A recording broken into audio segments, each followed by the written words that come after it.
ലക്ഷ്മി പ്രദീപ്. നമസ്കാരം, എന്റെ പേര് ലക്ഷ്മി പ്രദീപ്. ഞാൻ 4ൽ പഠിക്കുന്നു. വിഷമൂർ വിദ്യാർത്ഥി. ഇന്ന് ഞാൻ നിങ്ങളോട് വായനയുടെ പ്രാധാന്യത്തെക്കുറിച്ചാണ് പറയാൻ ഉദ്ദേശിക്കുന്നത്. വിദ്യാർത്ഥികളായ നമ്മുടെ ഏറ്റവും വലിയ ലക്ഷ്യം അറിവ് നേടുകയാണ്.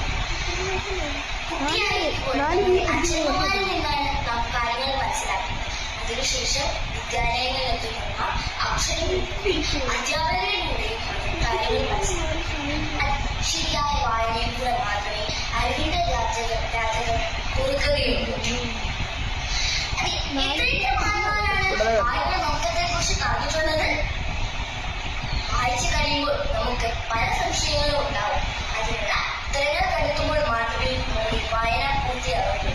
ഇത് കുട്ടികളുടെ മാനസിക വളർച്ചയ്ക്ക് കാരണമാകുന്നു. നമ്മൾ വായിക്കാൻ തിരഞ്ഞെടുക്കുന്ന പുസ്തകങ്ങൾ നമ്മുടെ കൂട്ടുകാരെ പോലെയാണ്. അതുകൊണ്ട് നല്ല പുസ്തകങ്ങൾ മാത്രം തിരഞ്ഞെടുക്കാൻ ശ്രദ്ധിക്കുക. നമ്മെ നന്നാക്കാനും ചീത്തയാക്കാനും അവയ്ക്ക് സാധിക്കും.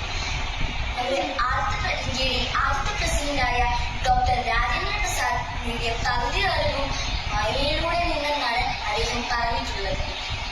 എന്നാൽ മലയാളക്കവി കുഞ്ഞുണ്ണി മാഷ് നമ്മളൊരു വായനയെ കുറിച്ച് എന്താണ് പരിഹസിച്ച് പറഞ്ഞിട്ടുള്ളത്?